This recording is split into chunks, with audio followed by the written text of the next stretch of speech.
Hello my friends and welcome, my name is Dennis and this is the latest update from Ukraine. Ukraine continued to propel forward in Kursk Oblast. As you may see, for the last 24 hours there are territorial gains for Ukrainian army. The armed forces went to Leonidovka village where Russia started to use the aviation gliding bombs plus their surveillance drones to identify the positions of Ukrainian vehicles. Speaking about the south, Sudzha at least partially under Ukrainian control, it's been confirmed, but also there was the information that Sudzha is fully under Ukrainian control.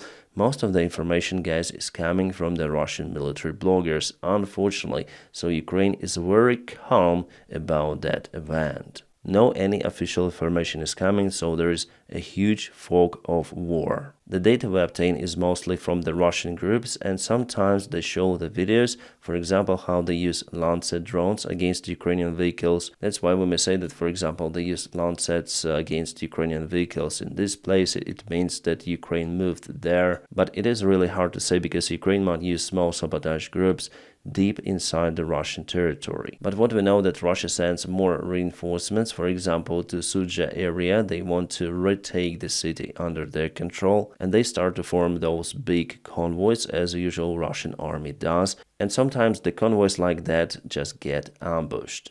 Like, for example, it happened yesterday in Rilsk. So this is Sudzha, this is the border with Ukraine. The fight is ongoing in Karniva town. Ukraine moved towards that settlement, and Russia tried to send some of the reinforcements to Rilsk and then to Kornivo. But it didn't happen. The convoy, which was full of the infantry forces and supplies, was just struck by the HIMARS system, which was located on Ukrainian territory. So the strike was like that. Several of the shells landed precisely on the Russian tracks, causing absolute tremendous losses for the local battalion. Those are the most light images I can show you on this platform. So many of the Russian Urals and Kamaz vehicles with infantry inside, with supplies inside, were just ambushed. Judging on the windshield, you may see that lots and lots of the small shrapnel from the HIMARS shell went inside, sometimes even causing the fire, so there could be hundreds of the Russian soldiers inside of those tracks.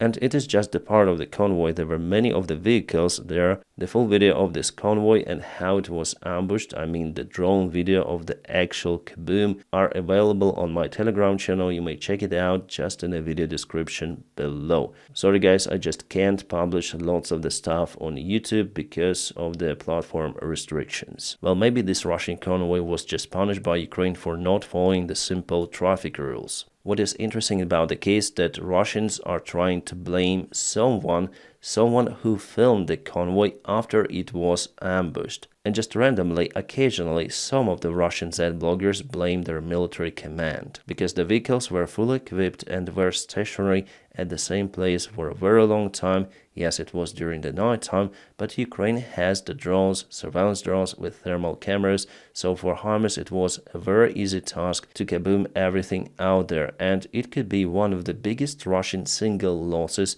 since the beginning of the war. So the Russian army struggles not just in Ukraine, but they also do it on their own territory. But Russians never learn, and their propaganda journalist of Zvezda News just shows one more convoy of the Russian army which goes to the south from the Kursk town. He even tells the direction of the convoy movement, and he shows the exact location where he is filming.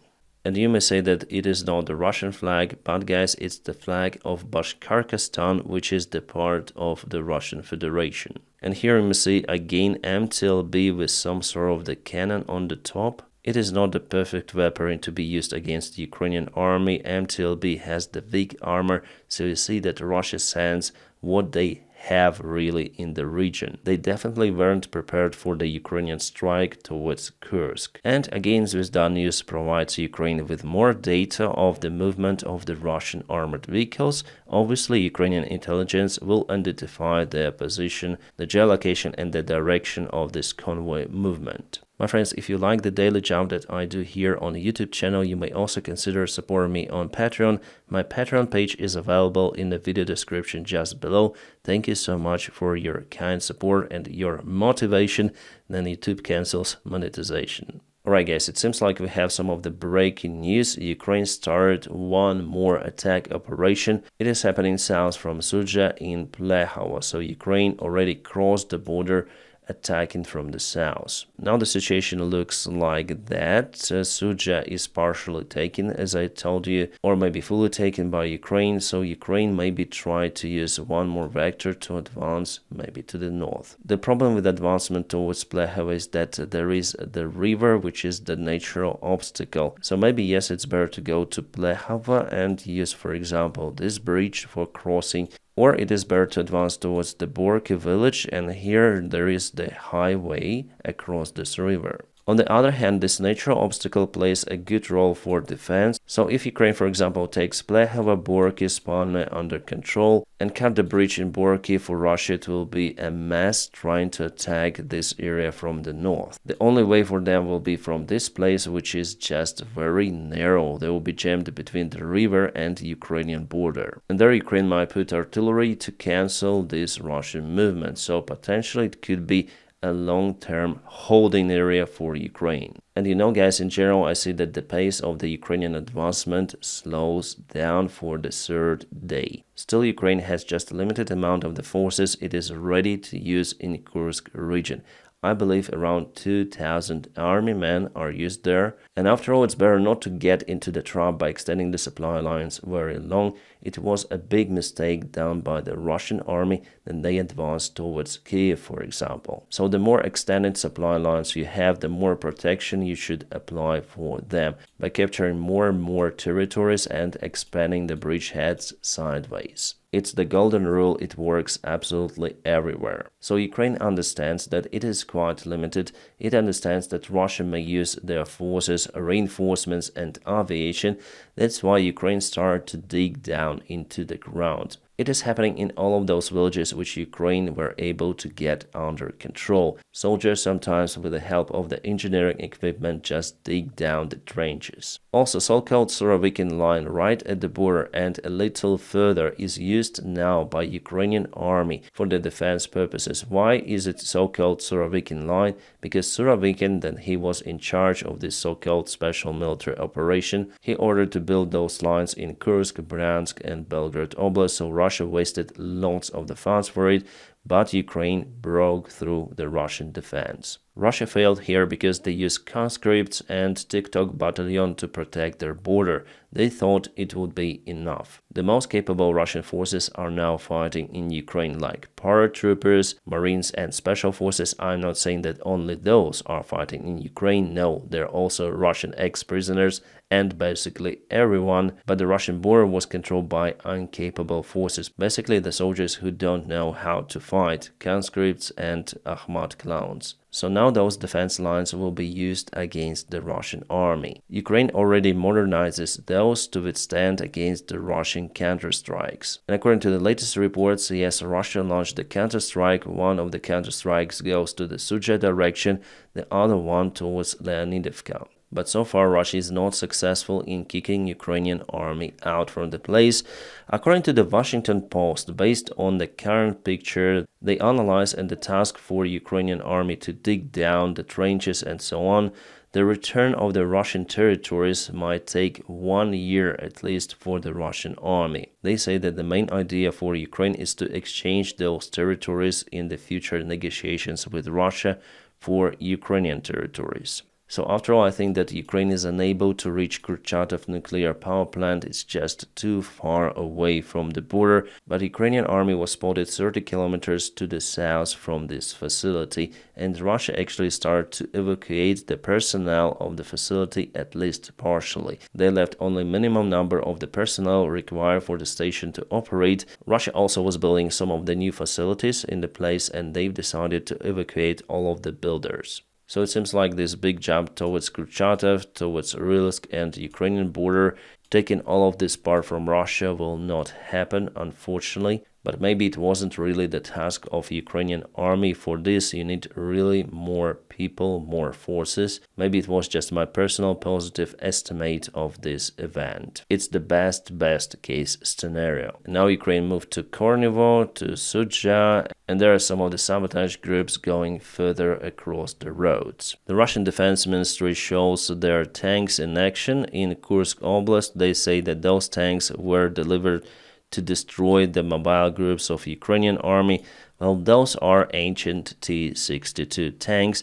I believe that the most capable Russian tanks are in use in Ukraine. So to defend the Russian territory, they use their old tanks. However, those been modernized with this Contact 1 armor, with some of the aiming equipment, and also those grills, but it doesn't play a big role really. So the idea for the Russian army is to place them stationary somewhere, and they will be just waiting as mobile dots for Ukrainian army. But Ukraine has the air surveillance and the FPV drones to get rid of those tanks. Plus, the thermal cameras, night vision on Ukrainian infantry vehicles will help to identify those tanks. The only way Russia is capable to hit Ukrainian vehicles is by using the Lancet drones. Here you see the Max Pro MRAP, and definitely it was hit by the drone. And according to the recent information, Russia introduced the counter-terror operation in Bryansk Oblast, in Kursk Oblast, and in Belgorod Oblast. Also, the Russian military bloggers write that Ukraine concentrated their forces near Belgorod Oblast,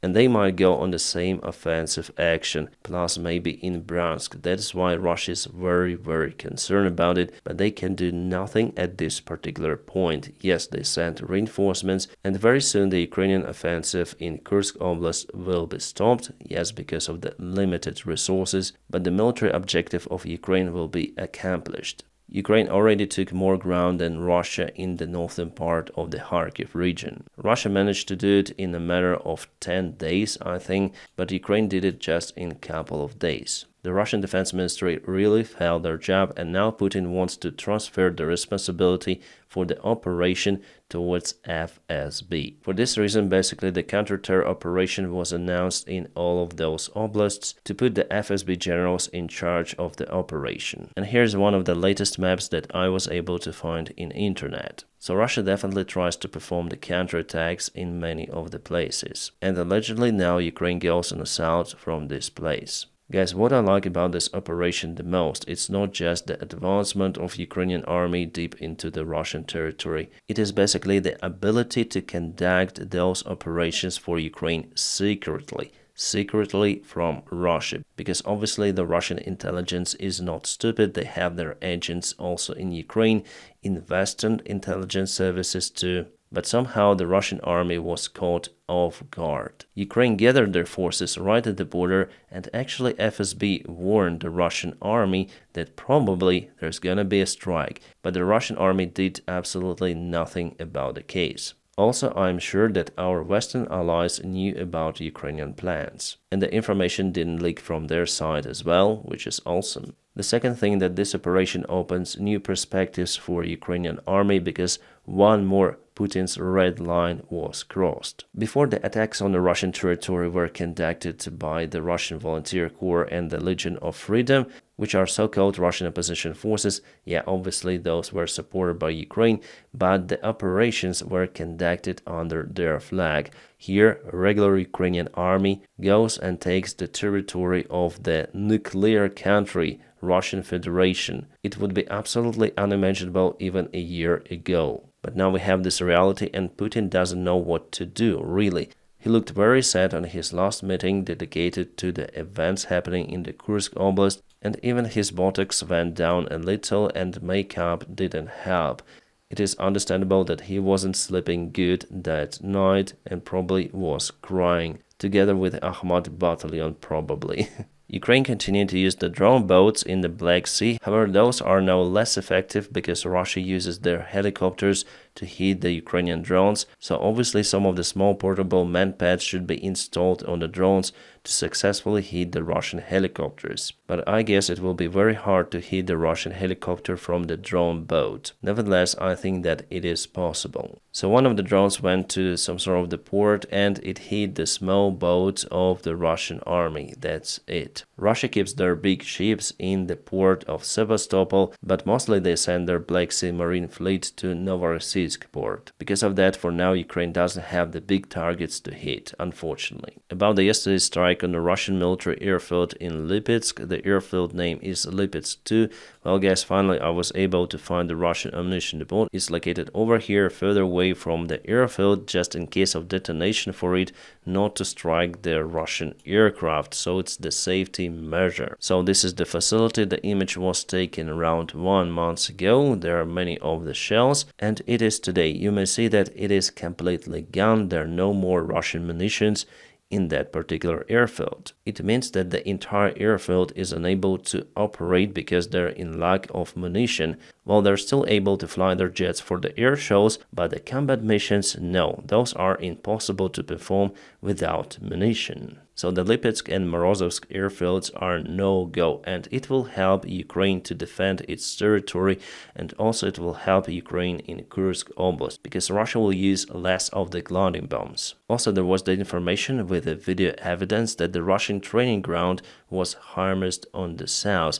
I was checking out this video and it seems like it is new because I wasn't able to find a similar one filmed before, so maybe it happened yesterday. The full video about this case is available on my Telegram. What I may say that all of the vehicles you see on this image, all of them were HIMARS. Yeah, definitely HIMARS plays a great role for Ukrainian army in this war, but we have also not so good news because Russia may obtain their analog of HIMARS. Well, Russia has Iskanders, but it's not the rocket artillery system, it's the ballistic missile system, and those are very expensive to operate. Russia launches them mostly from the Russian territory. The range of the missile is quite good to cover the vast part of Ukraine, and also they develop a new missile with a range of 600 miles or 1000 kilometers.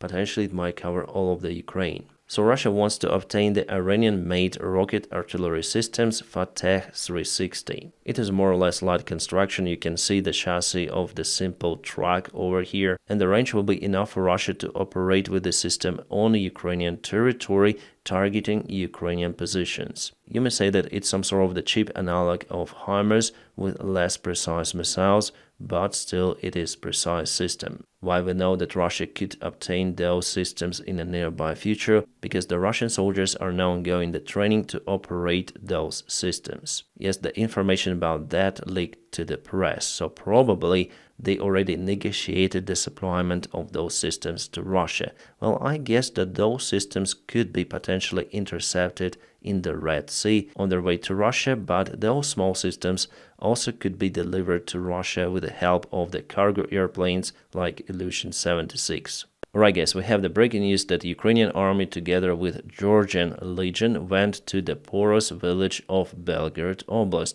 It's 2.5 kilometers away from Ukrainian border. The porous village is, yes, it's over here. You may see it. It's not the big one, but as you saw, the Ukrainian army is in a place, and also the information is being confirmed by the Russian Z bloggers. Ukraine went there during the night time. Probably again our guys missed the Kadyrovites who were placed in the area, and they're now sitting there crying. However, guys, I have to tell you about the operation which was conducted by Ukraine as well, the landing operation in Kyrmbursky Kosa in Kyrmbursky Peninsula, which wasn't successful for Ukraine, and we have the confirmation about it also from the Russian channels with pictures that Ukraine landed on the territory, but our forces were ambushed by the Russian army. And actually it's the second attempt of Ukrainian army to land in this place and the second failure of this operation. I know who is responsible for that, but those attempts should be stopped.